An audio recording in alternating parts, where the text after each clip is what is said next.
Muito bem, quarto ano, vamos continuando aqui a nossa língua portuguesa na página 167. É a interpretação do conto O Menino e a Cegonha, né? É a continuação da página 166. A página 166 nós terminamos ontem, então vamos dar continuidade a essa interpretação do Menino e a Cegonha. Então vamos lá. A letra C, a palavra réptil está substituindo que outra palavra nesse trecho. O trecho está na página 166. Vocês olhem lá. O réptil que era encantado pôs-se a cantar, na atividade 13. Então, está perguntando, a palavra réptil está substituindo outra palavra. Que palavra essa palavra réptil está substituindo? Está substituindo a palavra lagartixa, né? Porque réptil, vocês vão responder aqui, ó. Réptil são os animais que rastejam, né? Então, está substituindo aí a palavra réptil, está substituindo a palavra lagartixa.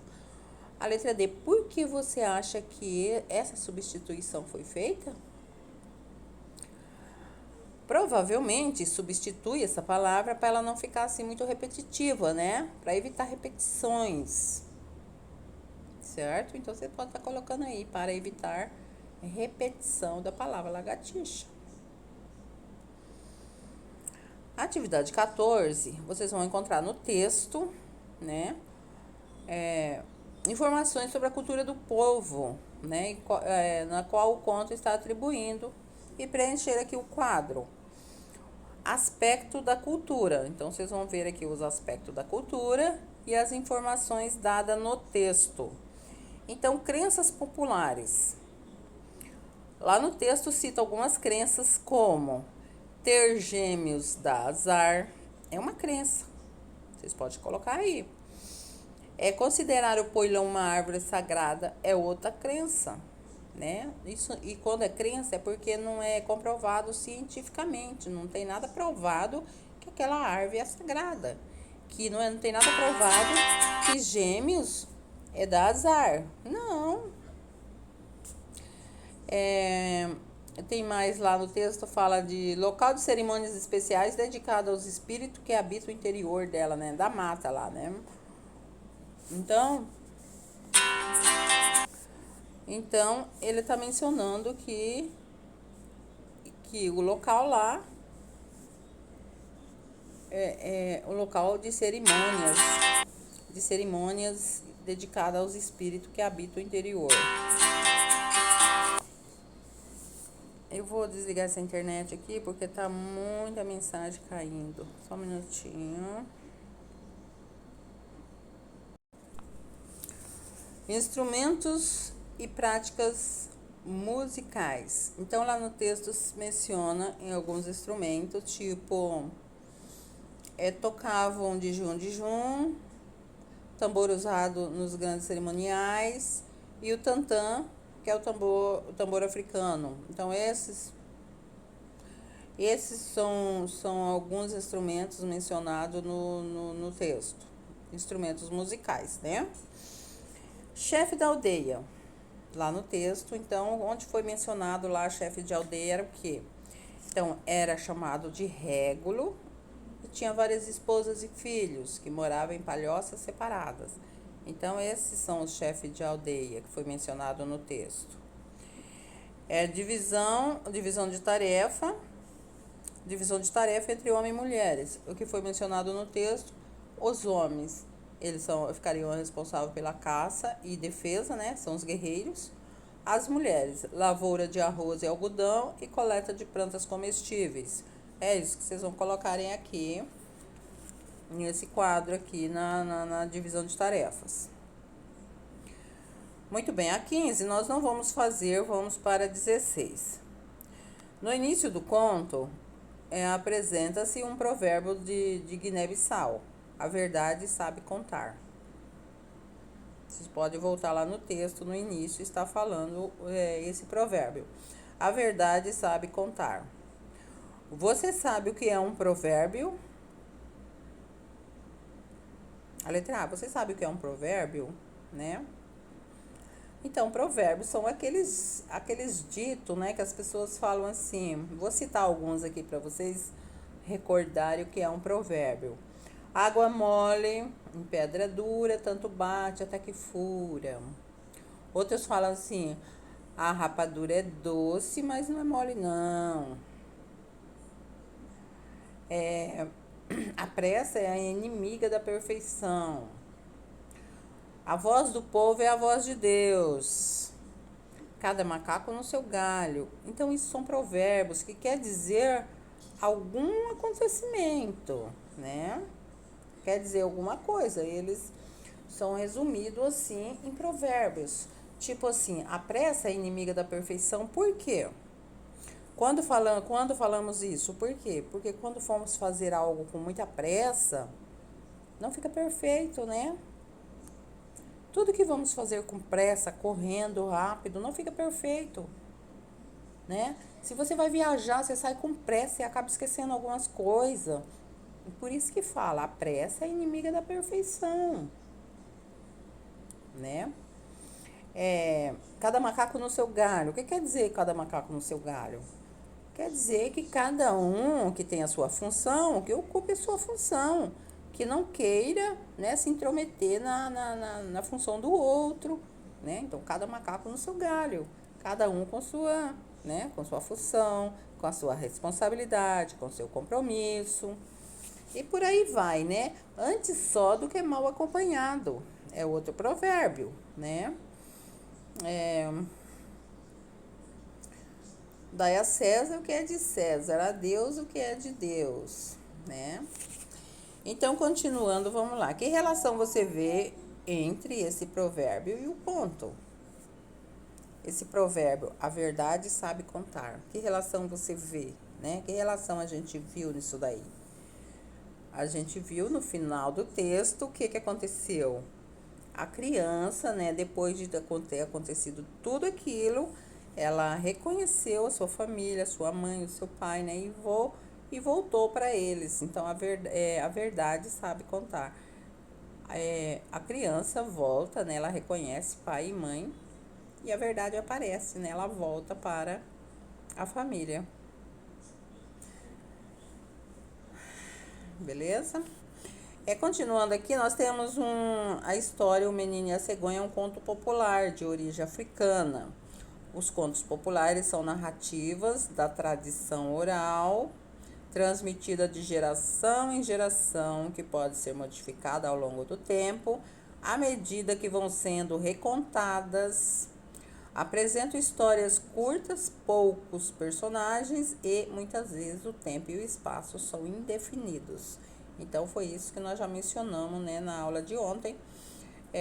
O que é um conto popular, né? É um conto que vai passando de geração em geração. Às vezes o conto é de um jeito, quando ele termina daqui 100 anos, ele já está até modificado, né? Que quem vai contando acaba modificando, colocando uma palavra a mais, colocando. Então, isso são contos populares.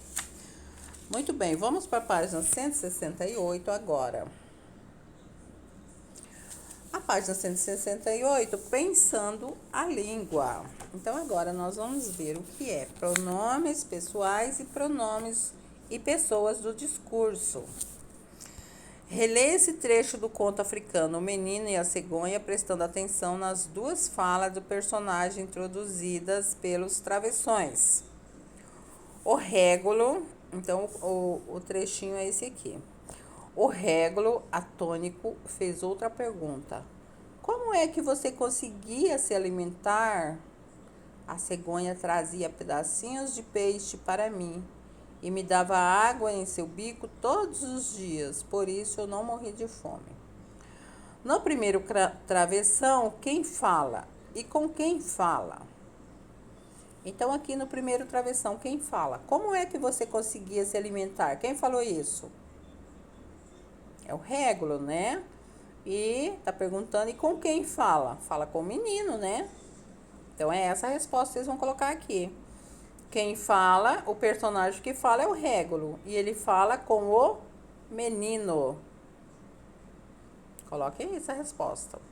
A letra B. No segundo travessão, quem fala e sobre quem fala. No segundo travessão é assim: a cegonha trazia pedacinhos de peixe para mim. Então, quem que fala isso? Esse personagem é o menino. E sobre quem fala? Fala sobre a cegonha, né? Quando ele fala assim, a cegonha trazia pedacinhos de peixe para mim. Olha aqui. Todos os dias. Então, quem tá falando, quem fala? O menino. O personagem da fala é o menino. E sobre quem fala? Está falando sobre a cegonha. Releia a última frase do trecho reproduzido na atividade 1. Aqui, ó. Por isso eu não morri de fome. Por isso eu não morri de fome. Que palavra o personagem usa para se referir a si mesmo? Circule. Por isso eu não morri de fome. Aqui, ó. Por isso eu não morri de fome. Que palavra? Então vamos circular. Que palavra ele usa para falar dele mesmo? Ele usa a palavra eu. Eu não morri de fome, né? Por isso eu não morri de fome. A letra B. Que palavra ele usaria para se referir a si mesmo e a outra pessoa ao mesmo tempo? Como ficaria a frase? Reescreva abaixo. Então, se aqui ele falou, é por isso eu não morri de fome. Então, ele falou só dele. E se ele fosse falar dele e de uma outra pessoa? Por exemplo, se tivesse ele lá e uma outra pessoa, a cegonha ia vir com o peixe, ia dar para eles comerem. Como que ele ia falar? Por isso, nós não morremos de fome, né? Ele usaria a palavra nós. Por isso, nós não morremos de fome. Então, vocês vão escrever a frase desta forma. Deixa eu colocar aqui. Por isso, vocês vão repetir. Por isso, nós não morremos de fome. A frase iria ficar assim porque já mudaria, não seria só eu, né? Seria nós. Se tivesse ele e uma outra pessoa, então ele ia falar nós não morremos de fome. Viu como que muda? Então vamos lá. Isso chama-se pronome. Atividade 3. Agora releia. Deixa eu diminuir aqui. Atividade 3. Essa daqui, ó. Agora releia esta frase, prestando atenção no termo destacado. A cegonha trazia pedacinho de peixe para mim. Então, o que está destacado aqui é a cegonha. Sublinhe a palavra que pode substituir o termo em destaque. Então, aqui nós temos vários pronomes aqui embaixo, ó.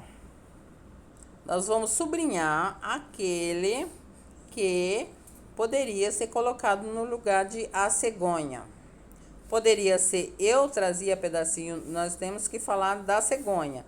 Tu trazia, ele trazia, ela trazia pedacinho, nós trazia pedacinho, vós traziam, eles traziam pedacinho, elas traziam pedacinhos. Não, né? O que vai mais encaixar aí é ela trazia pedacinhos de peixe para mim. Então, essa daqui substituiria a cegonha. Então, isso daqui são pronomes. Muito bem. Vamos para a página 169. Na página 169, nós temos, releia a pergunta que o Régulo fez ao menino. Aqui tá bem apagadinho, mas como é que você conseguia se alimentar? Essa foi uma pergunta que o Régulo fez para o menino, né? Então, vocês vão assinalar, ó, de que outra forma ele poderia fazer essa mesma pergunta sem mudar o sentido da fala. Assinale um X na alternativa correta. Como é que eu conseguia me alimentar? Será que seria essa a frase? Como é que tu conseguias te alimentar? Ou como é que nós conseguimos nos alimentar? Qual dessa daí ficaria correta, substituindo a frase como é que você conseguia se alimentar? Uma dessas três substitui essa frase aqui em cima. Como ele está falando de outra pessoa, ele não pode usar como é que eu conseguia me alimentar. Não, ele está falando de outra pessoa, então não é essa. A primeira não é. Como é que tu conseguias te alimentar? Essa é a mais correta, né? A terceira está falando assim: como é que nós conseguíamos nos alimentar? Não tem nós. Nós é quando eu estou no meio, mas o Régulo não estava no meio, né? Era só a criança. Então, a mais correta é a do meio. Como é que tu conseguias te alimentar? Certo? A letra B. Se o Régulo fizesse essa pergunta a mais de um personagem, ele poderia dizer: como é que vós conseguis vos alimentar? Como você faria essa mesma pergunta, usando uma linguagem mais próxima da que você costuma usar? Escreva abaixo. Então,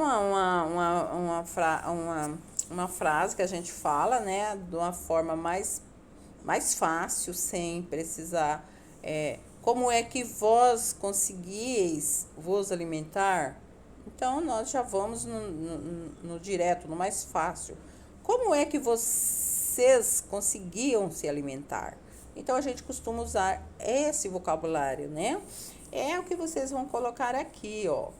Como é que vocês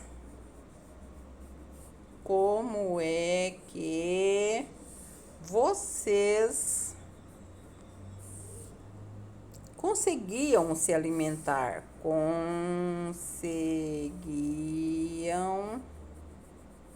se alimentar. Alimentar. Ponto de interrogação no final. Então, a gente ia usar essa forma, né? Essa forma de falar, porque é uma forma mais fácil, né? Que a gente costuma a falar, já está acostumado a falar, que nós não estamos acostumados a falar. Como é que vós conseguieis vos alimentar? Não, né? A gente já ia direto assim. Como é que vocês conseguiam se alimentar? Né? Essa daqui é a resposta mais correta. Então, vocês escrevam isso daí na letra B. Aqui nós temos esse quadradinho amarelo aqui, né? Vamos ler ele para a gente poder entender um pouco desses pronomes, né? As palavras eu, tu, ele, ela, nós, vós, eles, elas são chamados de pronomes pessoais. Os pronomes pessoais representam as três pessoas do discurso, que indicam os papéis dos seres envolvidos em uma comunicação. A primeira pessoa é quem fala, o pronome é eu. Eu no singular e no plural é nós. A segunda pessoa é com quem se fala, o pronome é tu no singular e vós no plural. E a terceira pessoa, sobre quem se fala ou o assunto da conversa, o pronome é ele e ela no singular e eles e elas no plural. Então, os pronomes pessoais são eu, tu, ele, está no singular, e nós, vós, eles ou elas, né, no plural. Beleza? Hoje em dia, que tem um lembretezinho aqui do lado, né, que fala hoje em dia, em algumas regiões do Brasil, são mais usadas as palavras você, no singular, e vocês, no plural, para se referir à pessoa com quem se fala, né? Em vez de eu falar eu, em vez de eu falar eu, tu, ele, eu falo eu, tu, você, você. Eu, tu, você. Nós, vós, vocês. Em vez de falar eles, elas, usa-se vocês. Muito bem, leia o texto. Continuando aqui embaixo, bem aqui no 5, né? Leia o texto abaixo. Onde está nosso filho? Larguei o menino no mato, disse Djabô antes de desfalecer. Considerando esse trecho e o contexto do conto, preencha o quadro. Quem fala? A primeira pessoa, quem fala? Quem que fala? Onde está nosso filho? Então, vocês vão responder aqui, ó. Quem que fala? Deixa eu ver se eu consigo levantar isso aqui. Não dá. Então, preenchendo aqui embaixo, quem fala? Primeira pessoa, quem fala? Quem que fala? Onde está nosso filho? É o pai, né? Então, vocês vão completar aí, o pai. Como era o nome do pai? Malã, né? Então, coloque aí, Malã. O pai Malã. A segunda pessoa, com quem fala? Aqui, com quem fala? Com a mãe, né? É a mãe, pode colocar aí, que ele tá falando com a mãe. Quem é a mãe? Djabô. Vocês podem responder isso aí no segundo quadrinho. E no último aqui quadrinho, tá perguntando assim, sobre quem fala? Sobre quem? Ó, onde está nosso filho? Larguei o menino no mato. Então, sobre quem eles estão falando? É o que vocês vão colocar no último quadrinho. Eles estão falando, vamos colocar aqui, sobre o filho. Sobre o filho. Que vocês vão colocar aí no último quadrinho, né? Sobre o filho. E também sobre o filho, que é a mesma coisa de ser o menino, né? Sobre o filho, o menino. Pode colocar uma barrinha, né? Sobre o filho, o menino. Pode apagar isso aqui e colocar o menino. Então, eles estão falando, né? O pai fala, a mãe responde. Então, com quem fala é o pai. Com quem fala? Fala com a mãe. E fala sobre quem? Sobre o menino. Tudo bem? Aqui a gente finaliza a nossa aula de língua portuguesa. Eu vou estar postando juntamente com a outra aula, tá bom? Fiquem todos com Deus. Um beijo. Até segunda-feira. Tchau, tchau.